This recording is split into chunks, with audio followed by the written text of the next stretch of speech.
Organs Without Bodies. Deleuze and Consequences. By Slavoj Zizek. Cognitive closure? Are we ready to assume this infinite judgment? The cover story of Newsweek from May 7, 2001, Religion and the Brain, reports on the latest successes of neurotheologians, who can identify the brain processes that accompany intense religious experiences, say, when a subject experiences herself as timeless and infinite, part of the cosmic all, delivered of the constraints of herself, the region of her brain that processes information about space, time, and the orientation of the body in space goes dark, in the blocking of the sensory inputs that occurs during intense meditative concentration. The brain has no choice but to perceive the self as endless and intimately interwoven with everyone and everything. The same goes for visions. They clearly correspond to abnormal bursts of electrical activity in the temporal lobes, the temporal lobe epilepsy, and so on. The report tries to conclude on a more open-ended note. Of course, everything we experience also exists as a neurological activity. However, this in no way resolves the question of causality. For instance, when we eat an apple, we also experience the satisfaction of its good taste as a neuronal activity, but this in no way affects the fact that the apple was really out there and caused our activity. In the same fashion, it is totally undecided whether our brain wiring creates our experience of God or whether God created our brain wiring. Furthermore, religion cannot be reduced to an inner psychic, mystical or otherwise, experience. It is, also, a matter of belief in certain, propositional, truths, of our ethical stance and practical activity. What matters for a Jew is following the law, not your thoughts and experiences while you are doing it. However, this easy way out conceals a deeper deadlock. The question of causality seems relatively simple to resolve. What if we, the experimenting doctor, directly intervene in the appropriate parts of the brain, causing the brain activity in question? If, during this activity of ours, the subject experiences the divine dimension, does this not provide a conclusive answer? And does the same not hold for the second counterargument? If we bombard the subject with religious doctrines plus submit him to the appropriate electrical or chemical stimuli, and then get a person who acts, thinks, and feels as a deeply religious person, does this also not resolve the dilemma? Furthermore, the comparison with the apple is inappropriate for the same reason. Long ago, Hegel criticized Kant, who, in his derision of the ontological proof of God, claimed that the notion of $100 is not the same as having the actual $100 in our pocket. The point is precisely that we are talking about God, an infinite entity supposed to exist outside our ordinary reality, not about apples or dollars.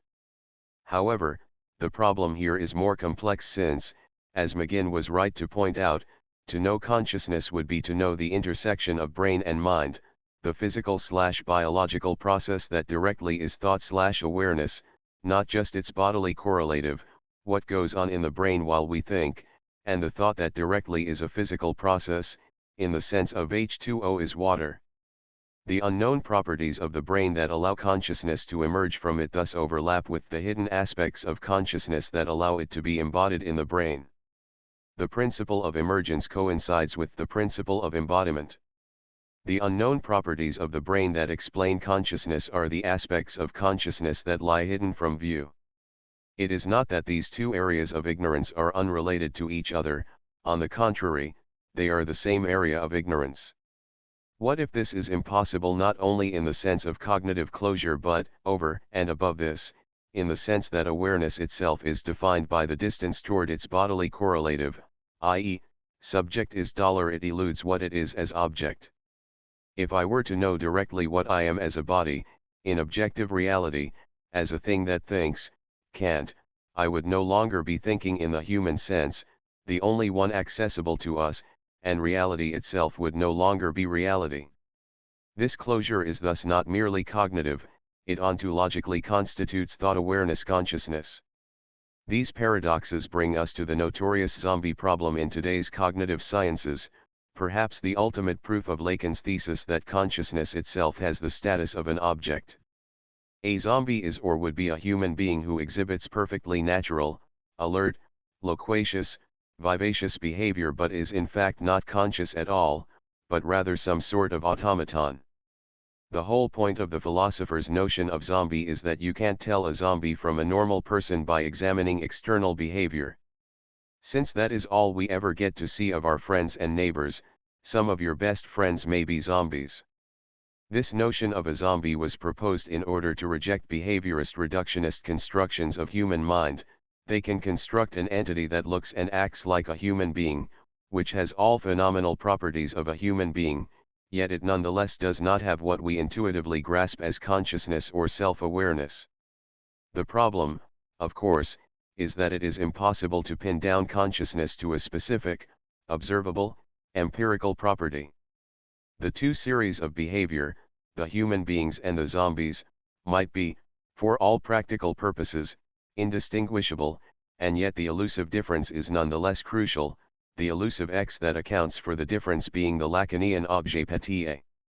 On closer inspection, the opposition of a normal human being with inner experience and a zombie is even more paradoxical than it may appear.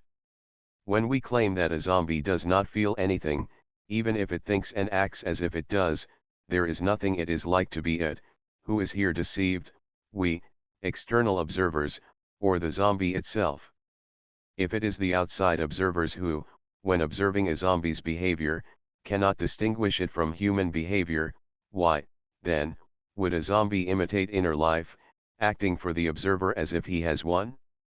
If, on the other hand, a zombie deceives itself, then, to the extent that seemings of your own phenomenal states are constituted by self-ascriptive judgments, beliefs, thoughts, memories, expectations, and so forth about those states, and no doubt there is a significant extent to which such seemings are so constituted, it would be warranted to say that your inner life would continue to seem the same to you, despite the fact that you would cease to have any genuine phenomenal states once you turned into a zombie.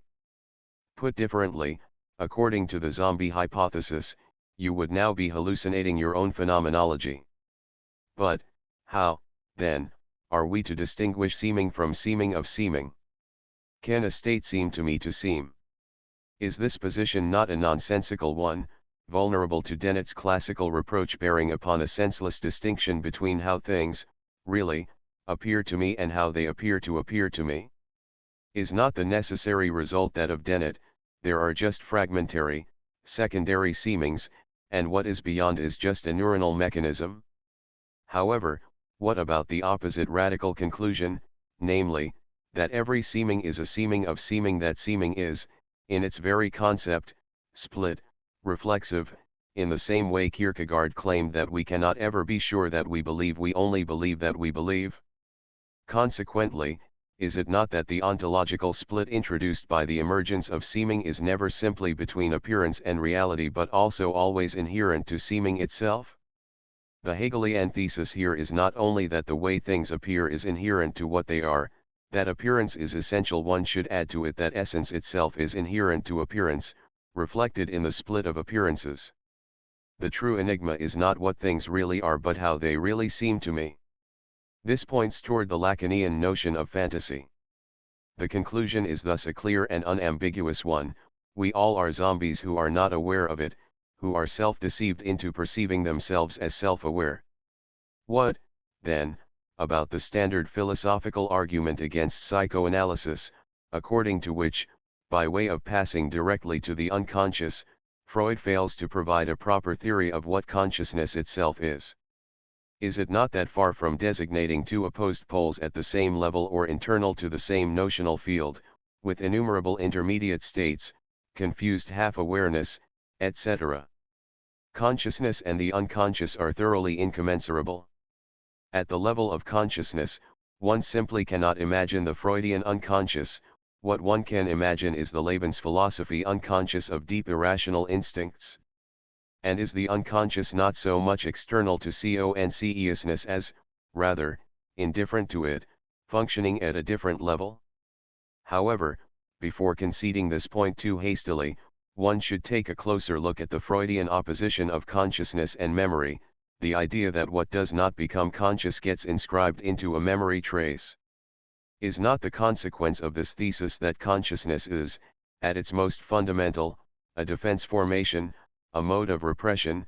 We become conscious of something so that we can directly forget it, so that it does not inscribe itself into memory and continue to haunt us? The task here would be to connect this Freudian thesis to the cognitivist Hegelian insight into the fundamentally reductionist function of consciousness. The link between consciousness and complexity resides not in the fact that when things become too complex, consciousness has to enter, but, on the contrary, that consciousness is the medium of the radical simplification of complexity. Consciousness is the medium of abstraction par excellence, of the reduction of its object to a couple of simple features. Do Benjamin Libet's, deservedly, famous experiments not point in this same direction? What makes them so interesting is that, although the results are clear, it is not clear what they are arguments for. It can be argued that they demonstrate how there is no free will, even before we consciously decide, say, to move a finger. The appropriate neuronal processes are already underway, which means that our conscious decision just takes note of what is already going on, adding its superfluously authorization to a fait accompli. On the other hand, consciousness does seem to have the veto power to stop this process already underway, so there seems to be at least the freedom to block our spontaneous decisions. And yet, what if our very ability to veto the automatic decision is again conditioned by some blind neuronal processes? There is, however, a third, more radical option. What if, prior to our conscious decision, there already was an unconscious decision that triggered the automatic neuronal process itself? Prior to Freud, Schelling developed the notion that the basic free decisions made by us are unconscious. So, with regard to Libet's experiment, from the Freudian standpoint, the basic underlying problem is that of the status of the unconscious. Are there only conscious thoughts, my belated conscious decision to move a finger, and blind neuronal processes, the neuronal activity to move the finger, or is there also an unconscious mental process? And, what is the ontological status of this unconscious, if there indeed is one? Is it not that of a purely virtual symbolic order, of a pure logical presupposition? The decision had to be made, although it was never effectively made in real time? It is with regard to such questions that the cognitivist project seems unable to provide a materialist answer. It either denies them or takes refuge in a dualist idealist position. When Daniel Dennett almost compulsively varies the theme of how dangerous Darwin's idea is, one is tempted to raise the suspicion that his insistence conceals/reveals the opposite fear.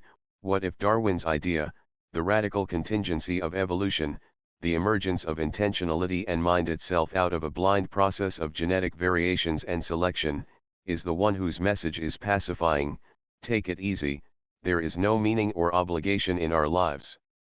What if, in a Kierkegaardian way, the true danger, the truly unbearable trauma, would be to accept that we cannot be reduced to an outcome of evolutionary adaptation, that there is a dimension eluding cognitivism? No wonder, then, that the most succinct definition of cognitivism is internalized behaviorism, a behaviorism of the interior, in the same way that, in contrast to a Jew, a Christian has to be inwardly circumcised. That is to say, does it not, apply the behaviorist reduction, a reduction to observable positive processes, to internal processes? Mind is no longer a black box, but a computational machine? It is because of this self-inflicted circumcision that many a cognitivist, from Pinker to McGinn, tries to account for the paradox of self-consciousness by claiming that its inability to know itself, to account for itself as an object in the world, is co-substantial with consciousness itself, its inherent constituent.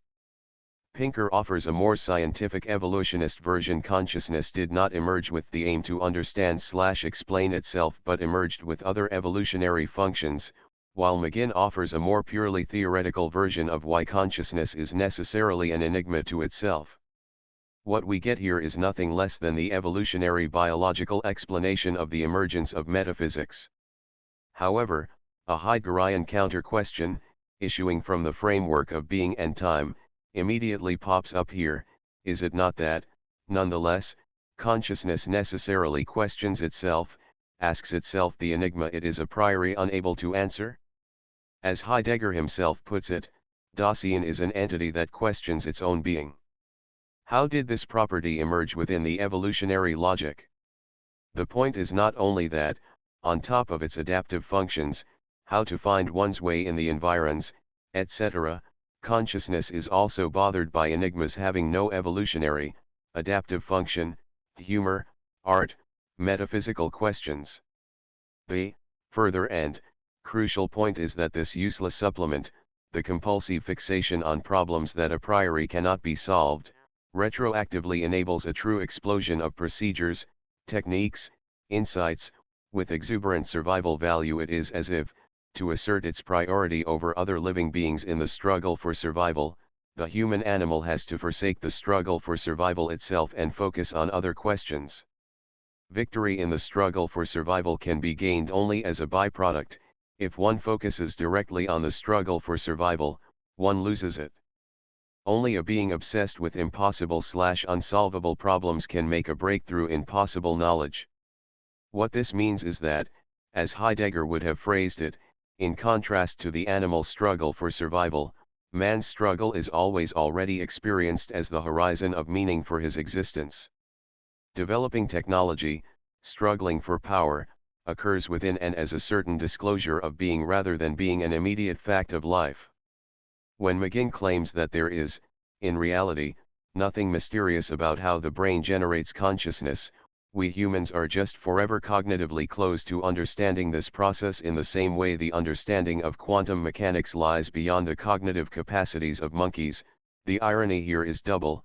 Not only do we incessantly try to understand consciousness, in clear contrast to monkeys, who do not care about quantum physics, but even humans themselves, and not only monkeys, cannot really understand quantum physics, in the strict sense of translating it into their horizon of meaning.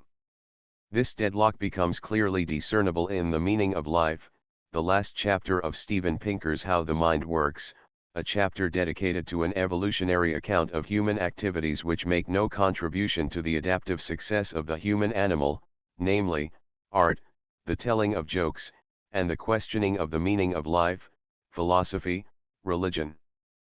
Following McGinn, Pinker concludes that, our minds lack the equipment to solve the major problems of philosophy, and emphasizes that there is nothing metaphysical in this cognitive closure. It can and should be accounted for in strict evolutionary terms. It is an observation about one organ of one species, equivalent to observing that cats are colorblind or that monkeys cannot learn long division. It does not justify religious or mystical beliefs but explains why they are futile.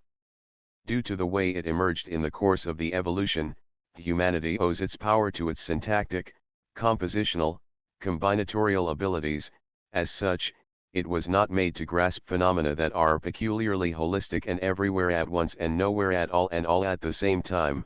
Our bafflement at the mysteries of the ages may have been the price we paid for a combinatorial mind that opened up a world of words and sentences. Pinker lists three such phenomena: sentience, I, and referring. Sentience is not a combination of brain events or computational states but an immediate experience. The I is not a combination of body parts or brain states or bits of information but a unity of selfness over time, a single locus that is nowhere in particular. Free will is not a casual chain of events and states, by definition.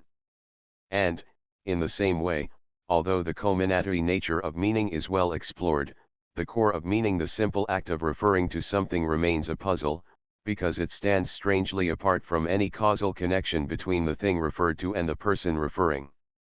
However, if we claim that we are dealing here with the mismatch between the very nature of these problems and the computational apparatus that natural selection has fitted us with, the true enigma is not the enigma of the meaning of life as such but, rather, why does our mind persistently probe into the meaning of life in the first place? If religion and philosophy are, in part, at least, the application of mental tools to problems they were not designed to solve, how did this misapplication occur, and why is it so persistent? Note the Kantian background of this position. it was already Kant who claimed that the human mind is burdened by metaphysical questions that it a priori cannot answer. These questions cannot be suspended, they are part of our very human nature. And, since Hegel provided the elaborate critique of Kant, it would be interesting to reread these Kantian antinomies of today's cognitivism through Hegelian lenses.